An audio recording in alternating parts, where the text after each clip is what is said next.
Francisco Cândido Xavier, Entre a Terra e o Céu. 7º livro da coleção A Vida no Mundo Espiritual. Ditado pelo Espírito André Luiz, capítulo 4, Senda de Provas. Zulmira ausentara-se do corpo, mas não desfrutava a paz que se lhe estampara na cara física. Enlaçada por Odila, a cujo olhar dominador se inclinava, submissa, não nos identificou a presença. Com evidentes sinais de terror, ouvia as objurgatórias da rival que a acusava, exclamando: "Que fizeste de meu filho? Assassina, assassina! Pagarás muito caro a intromissão no lar que é somente meu. Destroçarei tua vida, não me furtarás o afeto de Amaro. Armarei o coração de Evelina contra ti." "Não, não", respondia a vítima. "Não matei, não fui eu quem matou." "Hipócrita, acompanhei os teus pensamentos, teus desejos, teus votos." Zulmira desembaraçou-se de inópino dos braços que a envolviam e correu para fora, seguida pela outra. Esclarecendo-nos bondoso, Clarencio observou: "Quando a pobrezinha consegue sossegar o corpo, cai no pesadelo agitado. Acompanhemo-las. Dirigem-se à praia, onde ocorreu a morte do pequenino. Premida pelo assédio de nossa irmã desequilibrada, Zulmira ainda não se libertou das aflitivas reminiscências de que se vê possuída.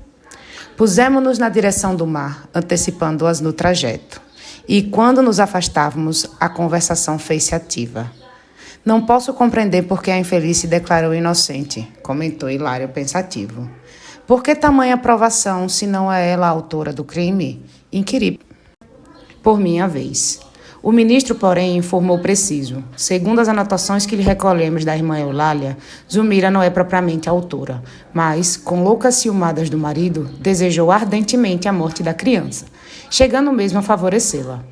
Para não repetirmos esclarecimentos aos quais já nos reportamos, faremos ligeiro retrospecto, tão minucioso quanto possível, examinando o problema aflitivo do casal. Depois de breve pausa, prosseguiu. Amaro experimentava imensa devoção afetiva pelo filhinho. Quando Júlio adoecia, desvelava-se à cabeceira do Petis com ilimitada ternura. Sabendo-o sem o carinho materno e reconhecendo que a madrasta não primava pelo amor, junto dos enteados, passava a dormir ao lado do caçula, rodeando-o de mimos. Quando tornava a casa, cada dia, confiava-se a longas conversações com o filho, lendo-lhe histórias ou escutando-lhe atencioso as narrativas infantis. Assemelhavam-se a dois velhos amigos, a se bastarem um ao outro. Zulmira, em razão disso, ralada de despeito, passou a ver no menino um adversário de sua felicidade doméstica. A dedicação de Evelina para com o genitor não lhe doía tanto. A filha mais velha era mais doce e mais reservada.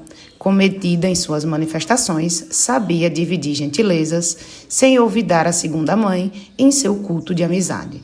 A madrasta nada sentia contra ela, mas o pequeno excitava-la. Júlio, no extremado apego ao genitor, costumava exagerar-se em traquinagens e caprichos que Amaro descuprava sempre, com benevolente sorriso. Zulmira, pouco a pouco, permitiu que o ódio lhe ocupasse o coração e deixou que o ciúme a enceguecesse a ponto de suspirar pelo desaparecimento do alegre rapazinho. Despreocupava-se intencionalmente pela assistência de que lhe devia e abandonava-o às extravagâncias características de sua idade, alimentando o secreto anseio de presenciar-lhe o fim. Chegava mesmo a estimular-lhe indébitas incursões na via pública, admitindo que algum veículo podia fazer o que não tinha coragem de realizar com as próprias mãos.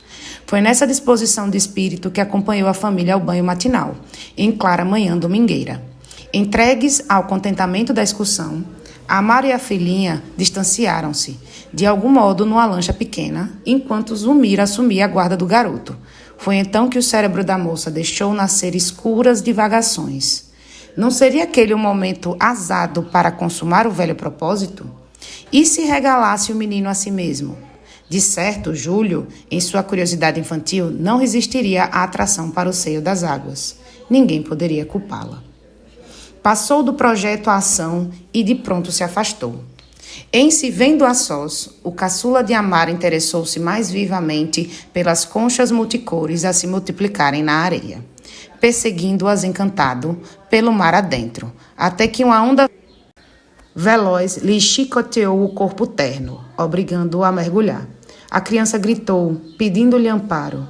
Realmente, poderia ter retrocedido alguns passos, salvando-a, mas vencida pelos sinistros pensamentos que lhe dominavam a cabeça, esperou que o mar concluísse o horrível trabalho que não tivera coragem de executar. Quando notou o que o enteado havia desaparecido, começou a clamar por socorro, de alma repentinamente dobrada pelo remorso, mas era tarde. Amaro acorreu, precípite, e com o auxílio de companheiros retirou para fora o corpinho inerte. Torturado, chorou amargosamente a perda do filhinho, recriminando-lhe a mulher. Foi então que Zulmira, dominada pelo arrependimento e atormentada pela noção de culpa, desceu em espírito ao padrão vibratório de Odila, que a seguia em silêncio revoltada. Enquanto se mantinha com a paz de consciência, defendia-se naturalmente contra a perseguição invisível, como se morasse num castelo fortificado, mas condenando a si mesma, resvalou em deplorável perturbação, à maneira de alguém que desertasse de um castelo iluminado, embreando-se numa floresta de sombra. O ministro fez leve pausa de repouso e prosseguiu. A pobre senhora, desde esse dia, perdeu a aventura doméstica e a tranquilidade própria. Ela e o marido respiram agora sob o mesmo teto, qual se fossem estranhos entre si. Mas, à frente da lei, Zulmira é culpada? Perguntei com interesse. O sábio mentor sorriu, significativamente, e considerou. Não, no sentido real da lei, Zulmira não é culpada. Entretanto, deitando-nos um olhar mais expressivo do que de costume, continuou. Todavia, quem de nós não é responsável pelas ideias que arroja de si mesmo? Nossas intenções são atenuantes e agravantes das faltas que cometemos. Nossos desejos são forças mentais coagulantes, materializando-nos as ações que, no fundo, constituem o verdadeiro campo em que a nossa vida se movimenta. Os frutos falam pelas árvores que os produzem. Nossas obras, na esfera viva de nossa consciência, são a expressão gritante de nós mesmos, a forma do nosso pensamento dá feição ao nosso destino. Hilário e eu ouvíamos, enlevados sem pestanejar. Clarencio, no entanto, guardando a intuição clara do serviço imediato a fazer, para não delongar-se em digressões filosóficas, retomou o fio central do assunto, esclarecendo. Júlio trazia consigo a morte prematura do quadro de provações. Era um suicida reencarnado. A segunda esposa de Amaro, porém, sofre o resultado das infelizes deliberações que albergou no espírito. Padece o retorno das vibrações envenenadas que arremessou em direção do menino. Pelo ciúme, criou ao redor de si mesmo um ambiente pestilencial, em que os seus próprios pensamentos malignos conseguiram prosperar. Assim como um fruto aprodecido desenvolve em si mesmo os vermes que o devoram. Supondo-se responsável pela morte da criança, de vez a que asilou o delituoso plano a que nos referimos, Zulmira abandonou-se ao mal que lhe trazia consigo e matando-se ainda ao mal de que a adversária é portadora, e tornou-se, por isso, enferma e dementada.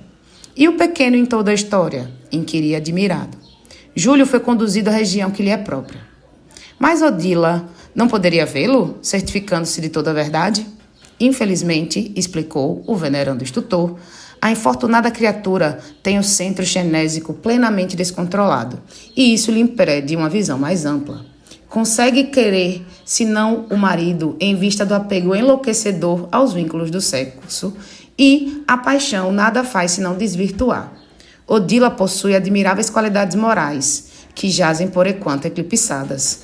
Desencarnou em largo vigor ao seu idealismo feminino, sem uma fé religiosa capaz de reeducar-lhe os impulsos, justificando-se, desse modo, a superexcitação em que se encontra.